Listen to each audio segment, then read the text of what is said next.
Hello, good evening to one and all. This is Uday, and you are watching your favorite channel, Devoted Classes. Dear friends, brothers and sisters, once more I am present with another video.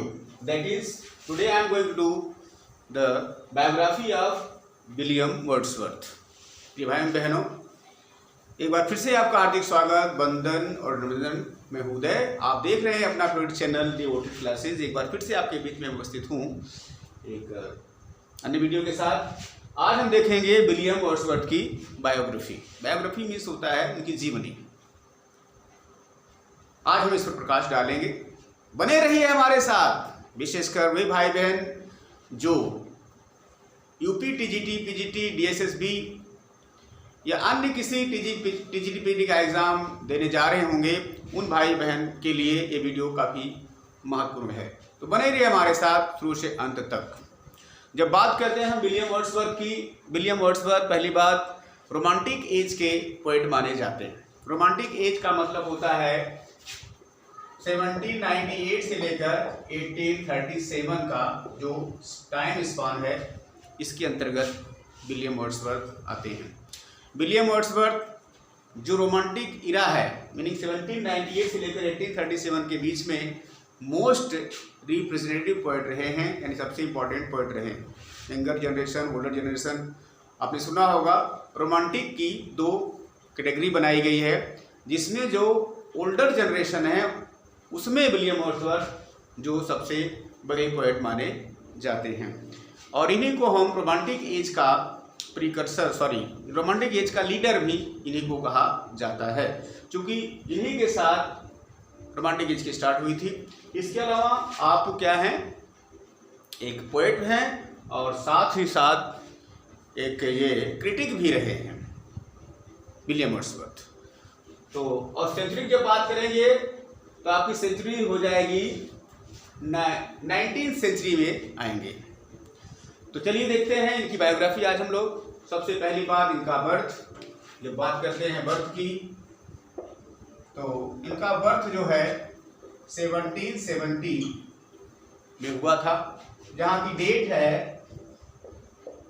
7 अप्रैल को 1770 में इनकी जो birth हुई थी। ठीक है, और कहाँ पर जन्म हुए थे, बर्थ प्लेस आप देख सकते हैं। बर्थ प्लेस, हैंडराइटिंग थोड़ी अच्छी नहीं है, आप थोड़ा समझ लिया करिएगा। बर्थ प्लेस कहाँ है, इनका बर्थ प्लेस है कॉकरमाउथ,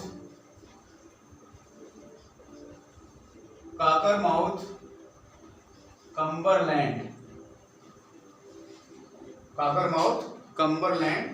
इंग्लैंड में इनका जन्म हुआ था। ओके, नॉर्थ ईस्ट इंग्लैंड में इनका जन्म हुआ था, कॉकरमाउथ, कम्बरलैंड, इंग्लैंड। और इनको जो है हम लेक पोएट के रूप में भी जानते हैं, क्योंकि ये एरिया जो है लेक डिस्ट्रिक्ट में आता है। ध्यान दीजिएगा, लेक डिस्ट्रिक्ट के अंतर्गत और भी पोएट्स आते हैं, उसमें एस.टी. कोलिज और रॉबर्ट सदे का भी नाम है। उनमें से एक नाम है आपका विलियम वर्ड्सवर्थ का। ये का लेक डिस्ट्रिक्ट के पोएट माने जाते हैं। ठीक है, अब बात रही इनके पेरेंट्स की। जब बात करते हैं हम पेरेंट्स की, तो पेरेंट्स में फादर एंड मदर। इनके फादर आपके हैं जॉन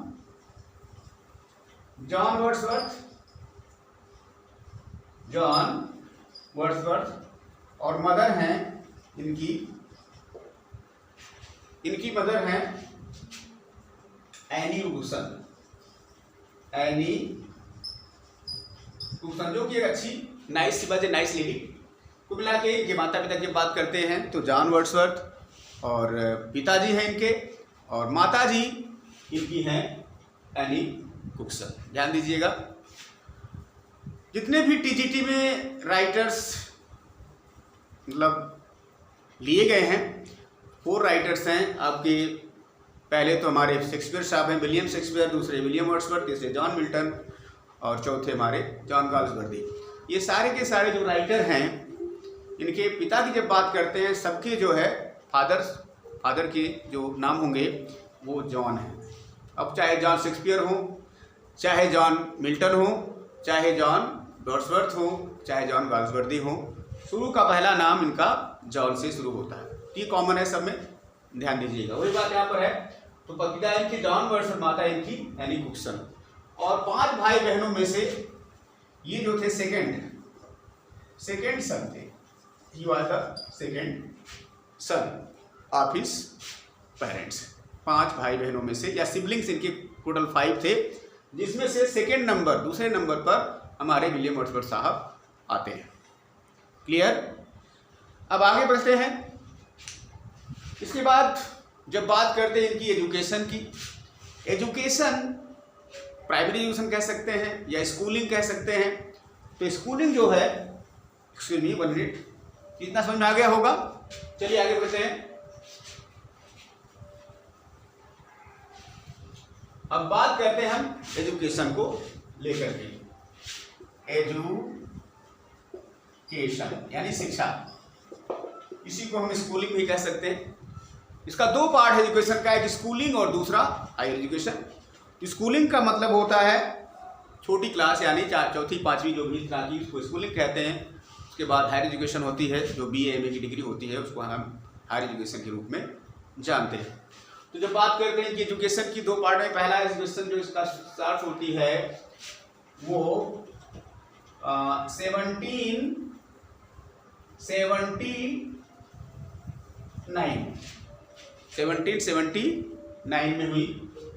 और ये जो स्टार्ट किए थे एजुकेशन हॉक्सहेड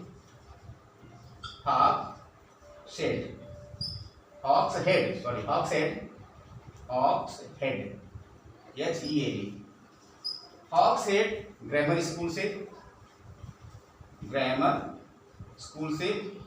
इसके बाद गए हैं आपके कैम्ब्रिज यूनिवर्सिटी।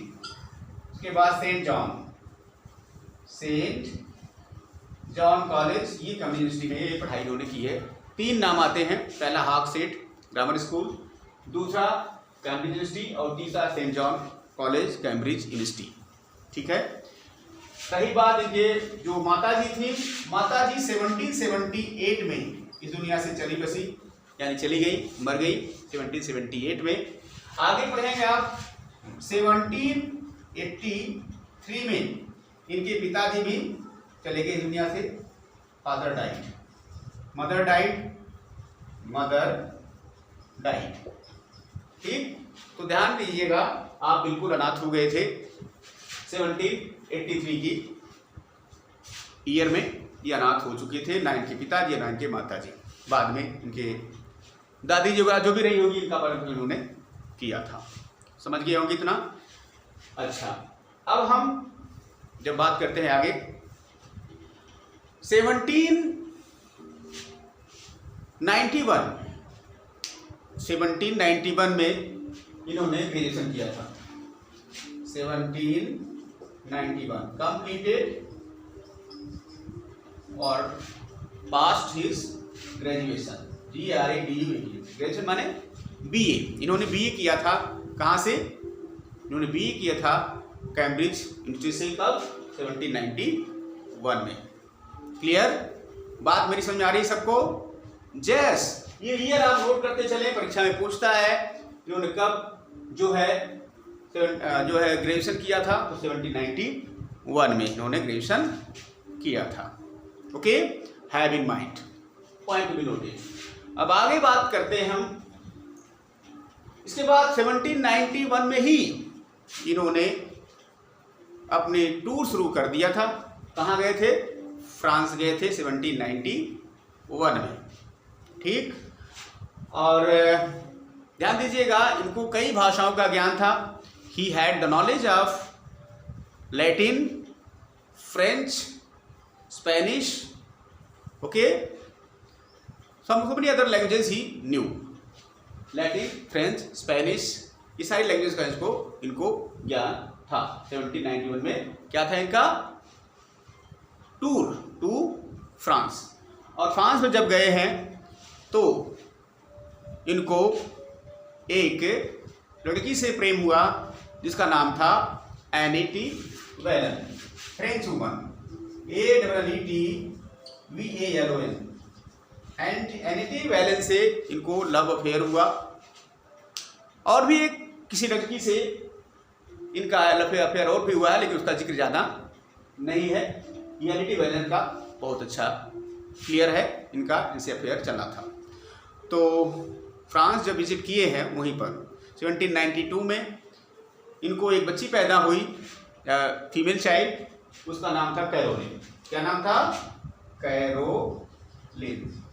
लेकिन देखिए इतने के बावजूद भी ये शादी जो है एनिट वैलेंस से नहीं कर पाए, क्योंकि 1791 का जो दौर था उस समय फ्रेंच रिवॉल्यूशन का था, और फाइनेंशियल कंडीशन अच्छी ना होने की वजह से और सुरक्षित ना रहने की वजह से विलियम वर्ड्सवर्थ वापस आ गए इंग्लैंड, जहाँ पर जो है इनकी आर्थिक स्थिति अच्छी नहीं थी उस समय, इसलिए इन्होंने कुछ भी सहायता, मतलब क्या कहते हैं, इनकी शादी इससे नहीं हो पाई, किससे?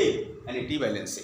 ठीक, अच्छा, अब आगे जो है इसी दौरान 1793 का जो दौर आया, कौन सा? 1793 का क्या हुआ 1793 में?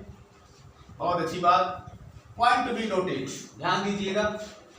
1793 में इनका पहला जो पोएटिक कलेक्शन आया था उसमें एक नाम आता है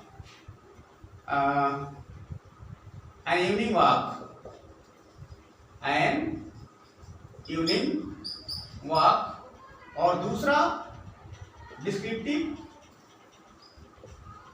CRIPTI स्केचेस SKETCHES, ये दो इनकी जो पोएम्स आई थी, यही इनका पहला पोएटिक कलेक्शन माना जाता है, evening walk and descriptive sketches.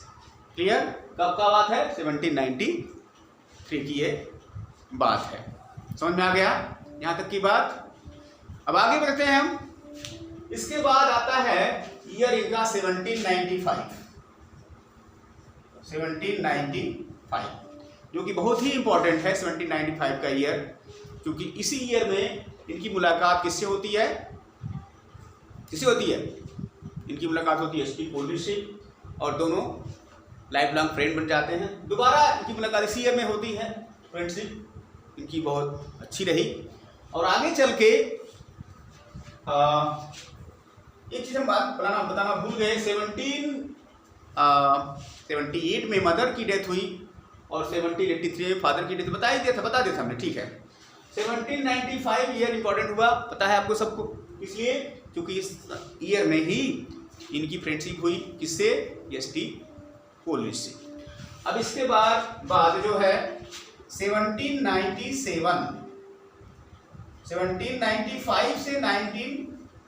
1907 का जो ईयर था, इसी में इन्होंने एक वर्ष ट्रेजेडी लिखी, जिसका नाम था, पता होना चाहिए, द बॉर्डर।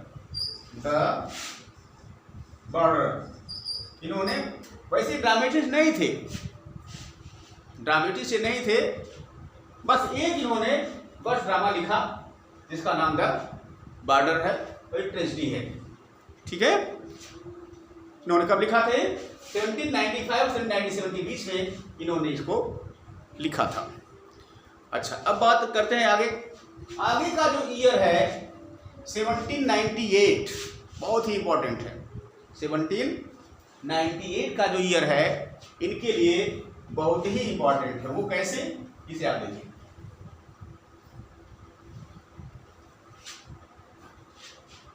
(1798) का year is most important for him, क्योंकि इसी ईयर में इन्होंने लिरिकल बल्लेट्स की शुरुआत करी थी, है ना।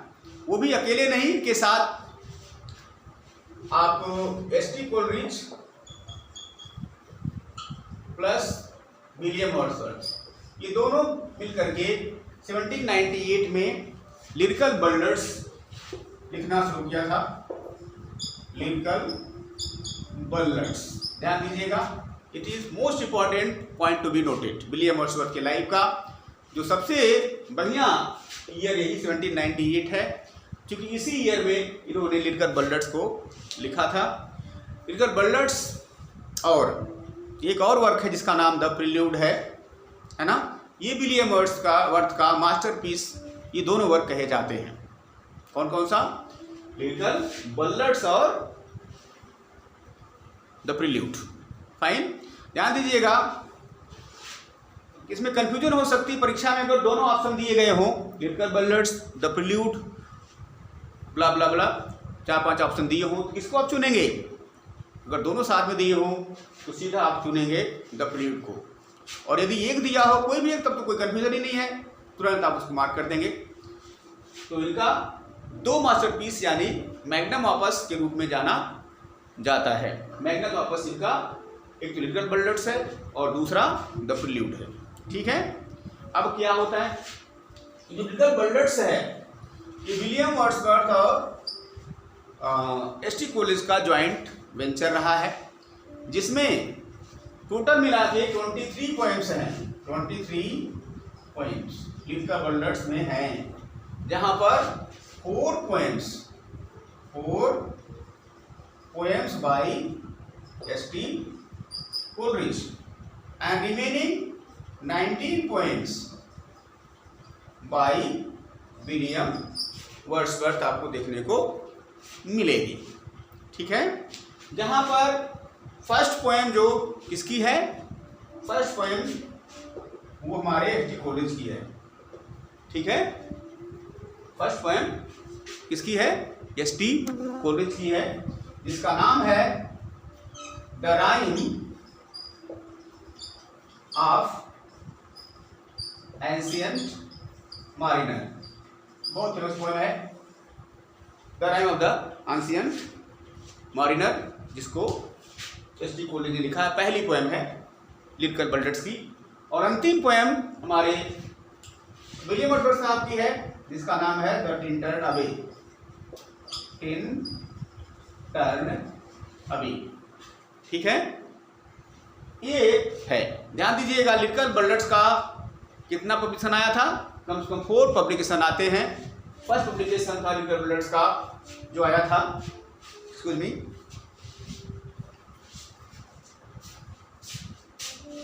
वेरी गुड,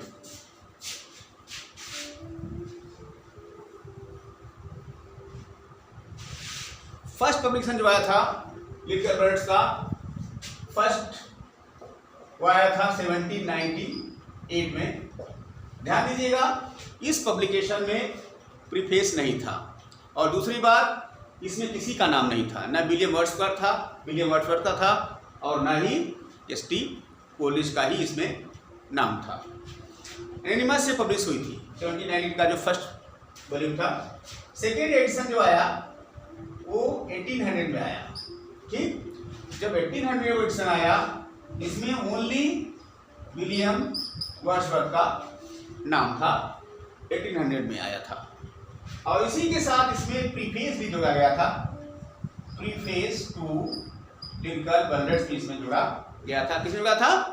इसमें विलियम वर्ड्सवर्थ ने प्रीफेस को ऐड किया था in the second edition of the lyrical ballads 1800, where William Wordsworth added preface and complete name was Preface to Lyrical Ballets।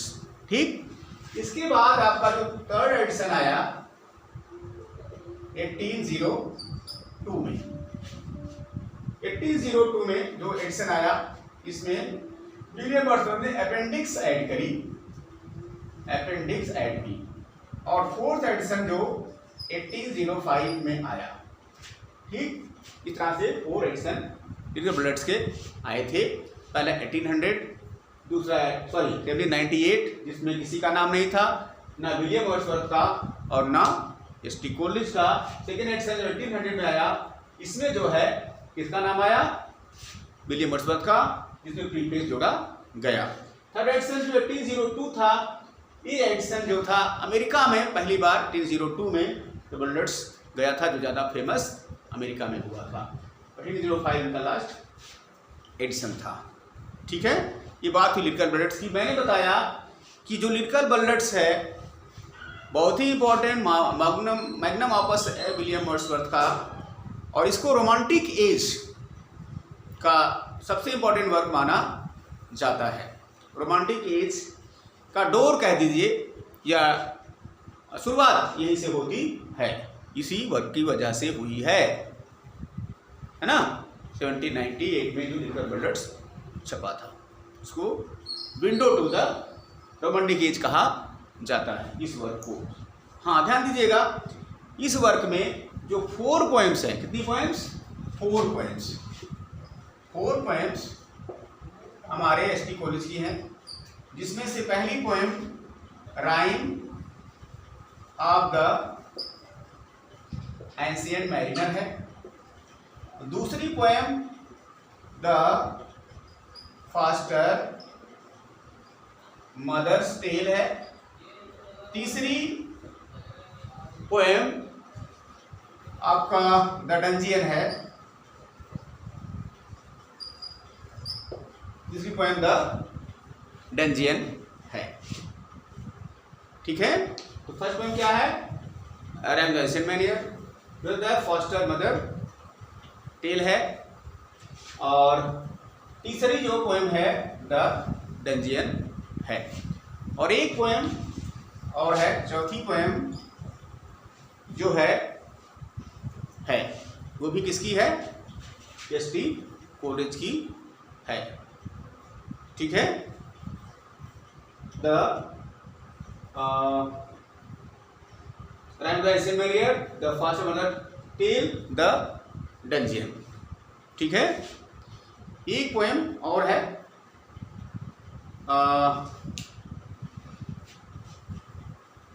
उसमें एक पोएम आपको याद नहीं आ रहा है, उसको बता देंगे बाद में। इस तरह से 4 पोएम इसकी किसकी हैं? विलियम वर्ड्सवर्थ की हैं। ये आपके लिए होमवर्क है, आप खोजिएगा चौथी पोएम कौन सी है। ठीक, 4 पोएम इसमें आती हैं। ठीक है, और शेष जो पोएम रह गई कितनी? 19, वो विलियम वर्ड्सवर्थ साहब की है, जिसमें सबसे इंपॉर्टेंट पोएम इनकी जो लास्ट पोएम है वो है द टिंटर्न अवे। वैसे तो विलियम वर्ड्सवर्थ की पोएम जो भी हैं उसमें ठीक है, लेकिन ये भी एक ज़्यादा इंपॉर्टेंट पोएम है द टिंटर्न अवे, और शेष कोई इंपॉर्टेंट पोएम इसमें विलियम वर्ड्सवर्थ की नहीं है।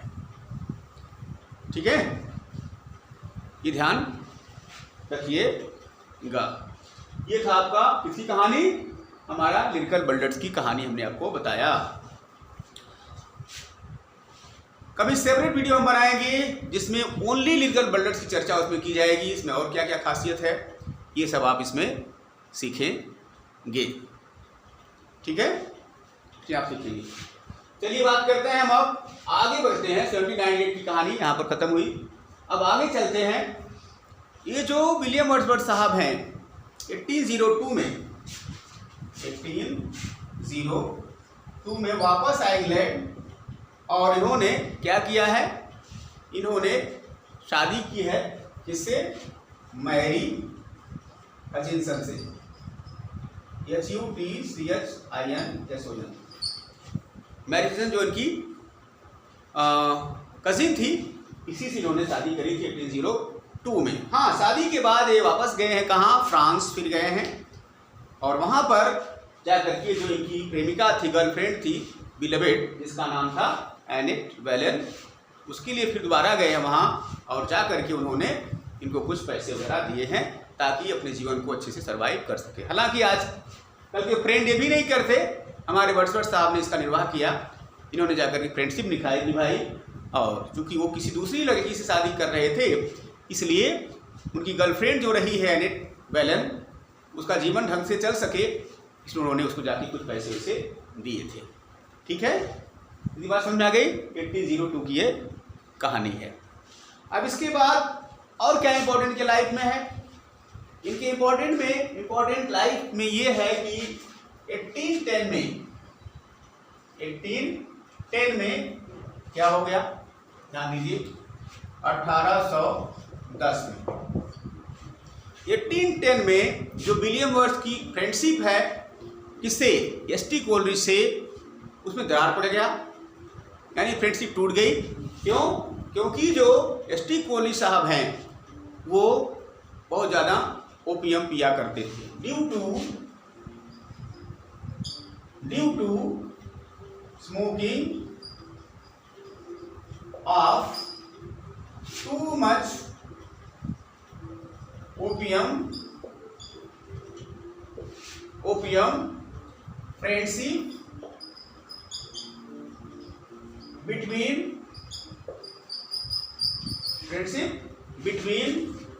William Wordsworth and S.T. Coleridge was broken। उनकी फ्रेंडशिप टूट गई थी 1810 में।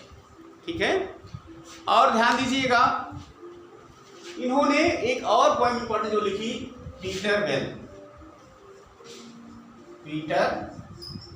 बेल नामक जो पोएम लिखी इन्होंने, इसको 1799 में स्टार्ट किया था, कंप्लीट हुई थी 1819 में। ठीक है, सॉरी 1797 स्टार्ट किया था, 1890 में कंप्लीट हुई थी। पीटर बेल जो थी वो राइम ऑफ एंशिएंट मैरिनर के रेस्पॉन्स में लिखी गई थी विलियम वर्ड्सवर्थ के द्वारा। और बाद में पीटर बेल द थर्ड ये लिखा गया था पीबी शेली के द्वारा लिखा गया था। ठीक है, और आगे हम देखते हैं तो इनका एक और जो मैग्नम ऑपस आता है, इसके बारे में चर्चा करना बहुत ही जरूरी है। आप इसको ध्यान से समझेंगे, जो है प्रिल्यूड, द प्रिल्यूड, बहुत जरूरी है। बात करते हैं द प्रिल्यूड की। तो द प्रिल्यूड जो है, इनको हमने बताया था इनका मैग्नम ऑपस है, यानी मास्टरपीस है, जिसको 1798 में स्टार्ट किया गया था लिखना। कुछ लोग कहते नहीं, 99 में स्टार्ट किया गया था स्टार्ट राइटिंग, कंप्लीट हुआ था 1805 में, और पब्लिश जब हुआ था, कंप्लीट हुआ यहाँ, पब्लिश हुआ था कब, 1850 में। मतलब 3 पार्ट्स में ही आता है। पहला 1798-99 में स्टार्ट हुआ था लिखना, कंप्लीट हुआ 1805 में, और पब्लिश हुआ 1850 में। जब पहली बार पब्लिश हुआ, इसमें 13 बुक्स थी, 13। लेकर बाद में एक और जोड़ी गई थी, टोटल इनमें 14 बुक्स हैं। किसमें, द प्रिल्यूड में। ठीक है, ध्यान दीजिएगा, प्रिल्यूड और एक वर्ड है खाली प्रिल्यूड, ओनली प्रिल्यूड। तो प्रिल्यूड या प्रिल्यूड्स जो है ये टी.एस. एलियट की एक पोएम है, ध्यान दीजिएगा। अब खाली द प्रिल्यूड है, ये हमारे विलियम वर्ड्सवर्थ का पोएम है, जबकि प्रिल्यूड जो है टी.एस. एलियट की पोएम है। ध्यान दीजिएगा, बहुत माइन्यूट डिफरेंस है। यहाँ द प्रिल्यूड, यहाँ प्रिल्यूड लिखा है। ठीक है, ऐसे टू ए स्काई लार्क और टू द स्काई लार्क, ये भी एक समस्या है। ठीक है, तो ये समझ में आ गया होगा इतना। टी.एस. एलियट ने लिखा प्रिल्यूड। अब आगे चलते हैं। हाँ, यहाँ बात कर रहे थे, ये जो प्रिल्यूड है, द प्रिल्यूड जो है मैग्नम ऑपस है। इसमें क्या है, इसका शुरू में नाम जो था, जो विलियम वर्ड्सवर्थ साहब ने नाम दिया था, उसका नाम था a poem to S T. Coleridge.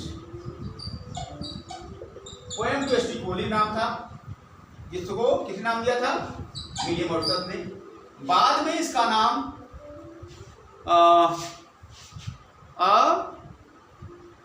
The Growth of Poet's Mind, the Growth of Poet's Mind, इसका नाम दिया किसने, इनकी बहन जो थी Dorothy Wordsworth, DOROTH, Dorothy Wordsworth, इसका नाम the Growth of Poet's Mind दिया। और तीसरा नाम जो द प्रिल्यूड है, द प्रिल्यूड, ये नाम दिया गया था इनकी wife Mary Hutchinson. Mary Hutchinson के द्वारा ये नाम दिया गया था। बहुत इंपॉर्टेंट बात है, ध्यान दीजिएगा। पब्लिश होने के बाद कब, 1850 में, तब इसका नाम पड़ा द प्रिल्यूड। इसके पहले इसका नाम पोएम टू एस.टी. कोलरिज या poem to Coleridge the Growth of Poet's Mind था। क्लियर?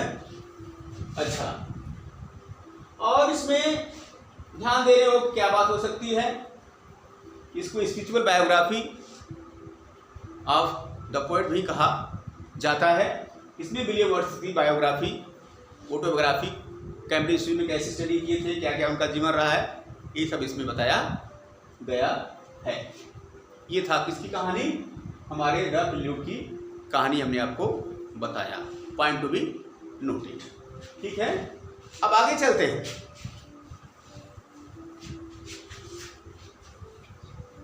आगे चलते हैं। हाँ, हमको याद आया, ये जो चौथी पोएम थी इसकी एस.टी. कोलरिज की, वो थी द डैफोडिल्स। डैफोडिल्स उस पोएम का नाम था।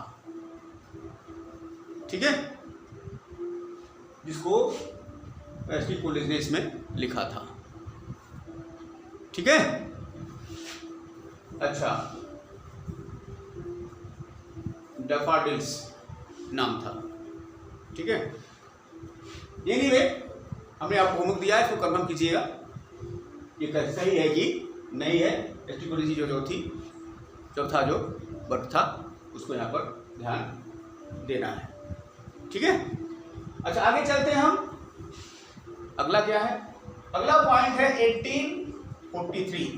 बहुत इंपॉर्टेंट है, क्योंकि 1843 में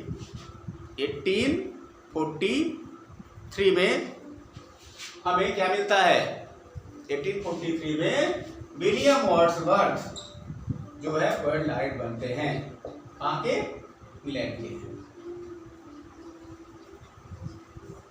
इंग्लैंड क्या बनते हैं, पोएट लॉरेट बनते हैं 1843 में। ध्यान दीजिए, 1843 में जब पोएट लॉरेट बनते हैं, इसके पहले रॉबर्ट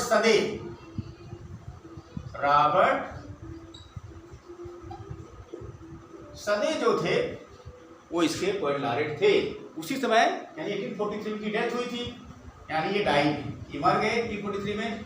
इसके बाद पोएट लॉरेट बने कौन, विलियम वर्ड्सवर्थ। और 1843 से लेकर के 1850 तक, यानी मरते दम तक ये क्या रहे, पोएट लॉरेट रहे। विलियम वर्ड्सवर्थ पोएट लॉरेट रहे।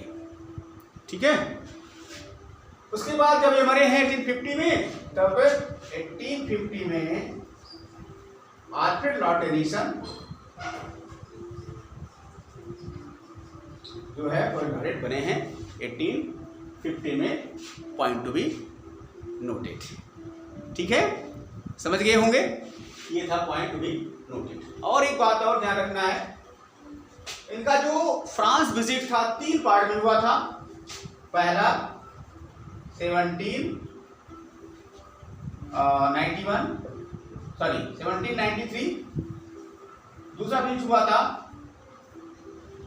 आपका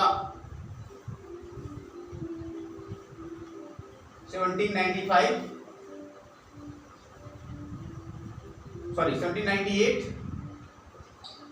और तीसरा विजिट हुआ था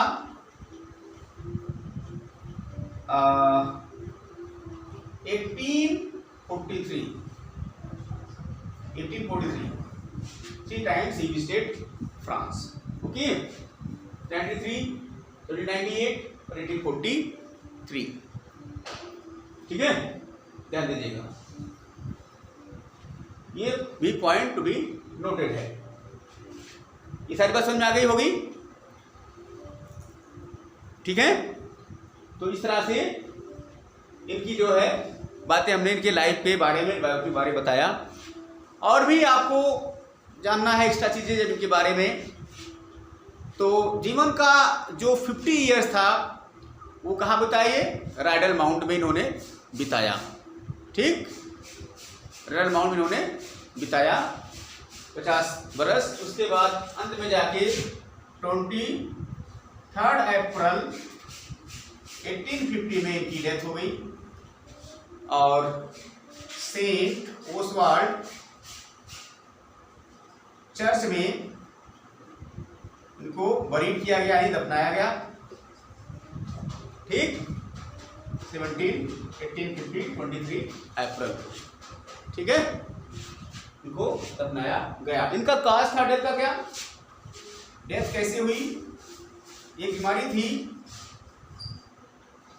प्लेउरिसी, बीमारी की वजह से इनकी डेथ हो गई।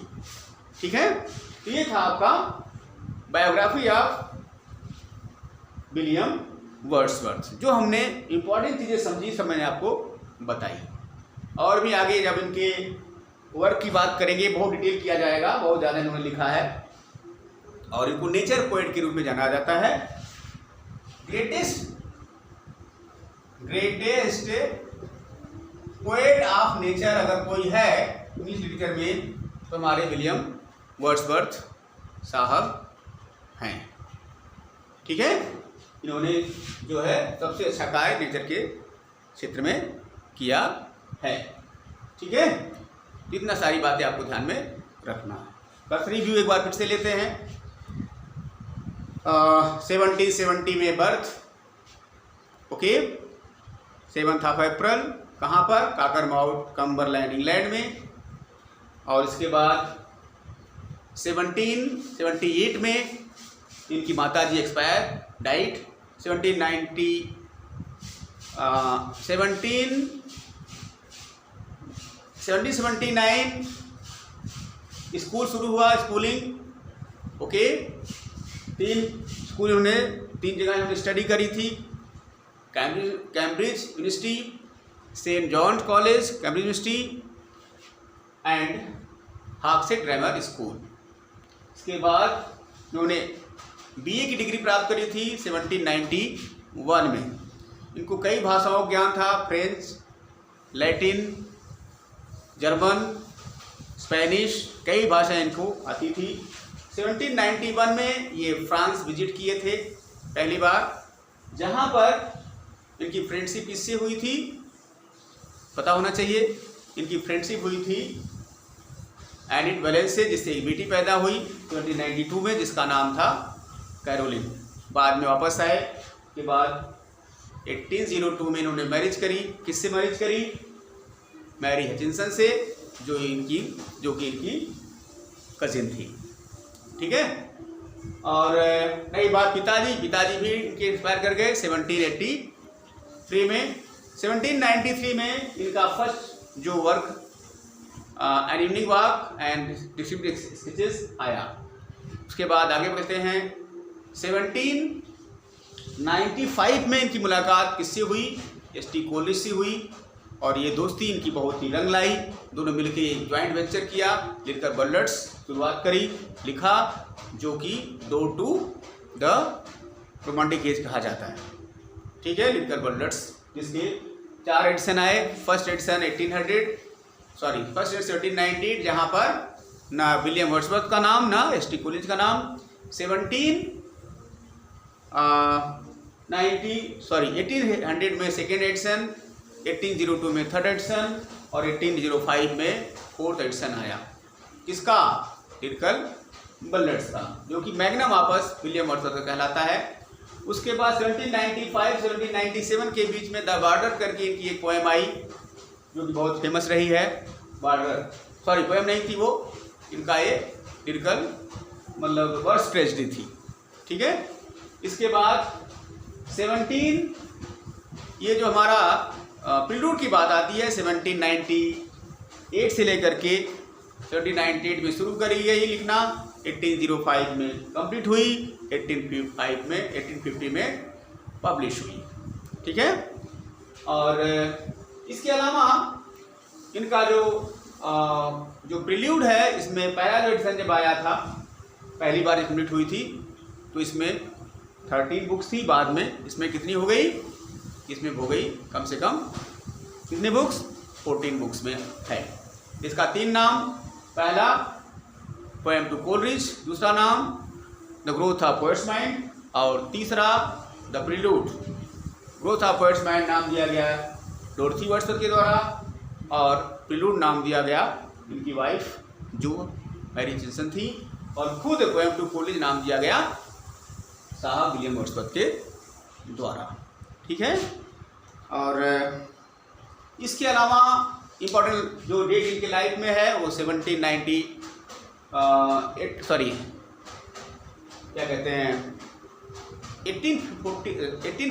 का डेट बहुत इंपॉर्टेंट है, क्योंकि इस दिन वो इस ईयर में पोएट लॉरेट बने थे। 1843 में हमारे जो रॉबर्ट सदे की डेथ हो गई थी, उस समय ये पोएट लॉरेट बने थे। ध्यान दीजिएगा, ये पोएट लॉरेट बनने के मूड में नहीं थे, लेकिन बाद में उस समय के जो प्राइम मिनिस्टर थे जिनका नाम था पील, इन्होंने फोर्स किया, इन्होंने रिक्वेस्ट किया, उन्होंने कहा विलियम वर्ड्सवर्थ साहब आपको कोई पोएम की जरूरत नहीं है, बस खाली पोस्ट को संभाल लीजिए। बस उन्होंने पोस्ट संभाला, मरते दम तक रहे 1850 तक। उसी की रिक्वेस्ट पर ये पोएट लॉरेट बन गए। इसी को बात को लेकर के आगे चल के रॉबर्ट ब्राउनिंग ने 1850 में क्या लिखा, एक पोएम लिखा द लास्ट लीडर, इसीलिए इनको कहा जाता है इसी की वजह से। ठीक। और भी इनकी जो इम्पोर्टेंट पोएम्स हैं उनका अगर हम नाम लेना चाहेंगे तो द बॉर्डर ने बता ही दिया। इसके अलावा लाउडेमिया है जो कि इम्पोर्टेंट रही है, 1815 में पब्लिश हुई, और माइकल है 1800 में आई थी, और कोड टू ड्यूटी है 1802 में लंदन 1802 आई, जो कि जॉन मिल्टन साहब को डेडिकेटेड है। ठीक है। और हाँ, इसके अलावा ये बहुत बड़े सॉनेटियर भी, सब ज़्यादा सॉनेट अगर कोई इंग्लिश लिटरेचर में लिखने वाला है वो है हमारे विलियम वर्ड्सवर्थ, जिन्होंने 523 सॉनेट्स लिखा है। लूसी पोएम के लिए विलियम वर्ड्सवर्थ जाने जाते हैं, है ना। कई वॉल्यूम इनकी लूसी पोएम्स की आई है, एजुकेशन ऑफ नेचर, है ना, और भी बहुत सारी पोएम्स उसमें आती हैं, इसके लिए वो जाने जाते हैं। ध्यान दीजिएगा, लूसी कोई दूसरी नहीं है, यही जो इनकी गर्लफ्रेंड थी एनिट बोलेन, उसका जो बेटी थी कैरोलिन, वही कैरोलिन और लूसी बन के आती है उसमें, किसमें, लूसी पोएम में। ठीक है। ये सब ध्यान रखने की चीज़ें हैं। और इनका लगाव अपने देश के प्रति, अपने मतलब क्या कहते हैं, रेजिडेंस प्रति बहुत ज़्यादा था। 50 ईयर्स इन राइडल माइंड और हॉक्सेट में, एल्फॉक्सटन में बिताया, 50 ईयर्स इन्होंने बिताया था। ठीक है। फ्रेंडशिप इनसे कोलरिज की हुई थी, जो कि ज़्यादा इंपॉर्टेंट, हमने पहले ही इसको बता दिया है। इसके अलावा द रूथ, है ना, the thorn, idiot boy, tables turn. ठीक है। और टू स्काईलार्क। ठीक। और भी कुछ और भी पोएम जो इम्पोर्टेंट की रही हैं। और अंत में इनकी डेथ आपको पता है, हमने बताया ल्यूटसी की वजह से हुई थी। कब, 1850 में। दफनाया कहाँ गया था, सेंट वासवर्ड चर्च में इनको दफनाया गया था। ठीक है। तो यहाँ पर हम आपको कहेंगे कि यहाँ पर जो इम्पोर्टेंट चीज़ें सारी हमने बता दिया। अगर कोई दिक्कत है तो आप फिर से हमारी वीडियो एक बार अच्छे से देखें, बात और अच्छे से समझ में आ जाएगी। इन problem, yes. So that's enough for today. Next time जब हम आएंगे तो इनके जो वर्क्स हैं इनको डिटेल में डिस्कस करेंगे। यहाँ हमने शॉर्ट में आपको बायोग्राफी ऑफ विलियम वर्ड्सवर्थ आपको बताई है। So if any help you get from this video, I will be very thankful to you. और कोई दिक्कत अगर है तो दोबारा हमारी वीडियो आप देखें। ओके। और I hope that of course you like this video, so don't delay, you subscribe my channel, like, share and comment. Until I make and produce other video, you keep on watching, you keep on revising, you keep on practicing more and more. So that's enough for today. Now it's time to say bye bye. See you. Take care.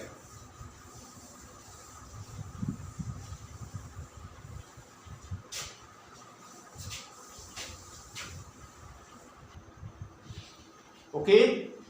So now let me clarify one thing. हमने गलती से यहाँ definitive बता दिया है इसी video में। ये पोएम जो प्रोड्यूस की है द नाइटिंगेल है, NIGHTINGALE, द नाइटिंगेल है। ठीक, ये रह गया था द नाइटिंगेल जो पोएम थी ये एसटी कॉलेज के द्वारा मतलब लिखी गई थी और जो कि इंक्लूड है किसमें, लिटकर बल्लेट्स में। हमने कई बार इसको डेफिनेटिव कर दिया था, I am sorry, I just reminded it, I recalled it, it is the Nightingale. Fine. 4 poems dedicated by S.T. Coleridge for liquor ballads, and they are: first is Rhyme of the Ancient Mariner, second The Nightingale, third Fast and Mother's Tale, and fourth we have just 4. These are the 4: Rhyme of the Ancient Mariner, The Nightingale, The Dungeon and the foster mother tale. ये 4 poems हैं। एक और poem कुछ लोग बताते हैं love. ठीक है, लव जो थी 1800 के जो पब्लिशन हुआ था लिटिल बुलेट्स का 1798 में से हटा करके उसको उसमें जोड़ा गया था लव पोएम को, जो कि एस.टी. कॉलेज की है। कॉन्विक्ट नामक पोएम हटाई गई थी तो उसमें जोड़ा गया था लव जो पोएम थी बाई एस.टी. कॉलेज। कुछ लोग 5 बताते हैं, बाय द वे अगर कभी आ गया ध्यान रखिएगा। इस तरह से total 5 poems were dedicated by S T. Coleridge. Okay, first is the rime of the ancient मार्iner, second the dungeon, third foster mother tale, and fourth the nightingale, and fifth love by S T. Coleridge. Remaining poems were by William Wordsworth. So keep in mind. Now, thank you very much for listening. That's enough for today. Now it's time to say to all of you, wherever you live, be happy and keep on revising, laughing and enjoying your life. Thank you very much.